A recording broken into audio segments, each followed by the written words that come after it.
Are in favor of allowing openly transgender men and women to serve in the U.S. military. This week, the Democratic-controlled House has voted to block President Trump's move to ban transgender people from military service. But the move faces opposition in the Senate and a Trump veto threat. Elise Haas sat down with a veteran and senator to find out what's at stake. Oh gosh, I have my Iraqi campaign medal for my 2 tours in Iraq. Shannon Scott is a transgender combat veteran, serving nearly 12 years in the U.S. military and Air Force. I used to put my life on the line for the country, and now I'm going to spend my life in this fight. She's since changed battlefields as she now fights for people's equality.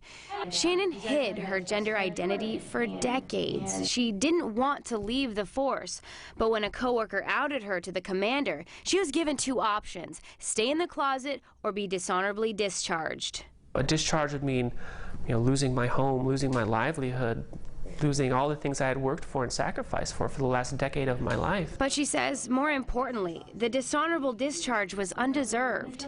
Everything was crumbling around me. I was losing my family. I lost my partner. My friends were disappearing. My coworkers wouldn't even speak to me. And I thought, I can't do this. She was fortunate enough to find work in Portland with the federal government, which qualified her for an honorable discharge. Well, I was one of the lucky ones. But there are a lot of other folks that haven't been so lucky. She says there are more than 15,000 transgender troops serving our country right now, soldiers who, Shannon fears, face the same fate. She explains the cost alone in retraining those additional troops is astronomical. Well, Shannon's experience is an illustration of why we need the Equality Act. It would establish full equality of opportunity for all Americans. Senator Jeff Merkley has been fighting for LGBTQ equality for years. His Equality Act recently passed in the U.S. House of Representatives, but would still have to make it through the Senate.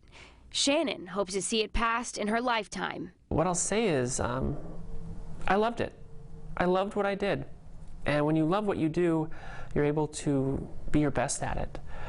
So it was really, really challenging for me to have to say goodbye to that. And she hopes that in the future, there won't be other trans troops that have to say that. In Portland, Elise Haas, KOIN 6 News.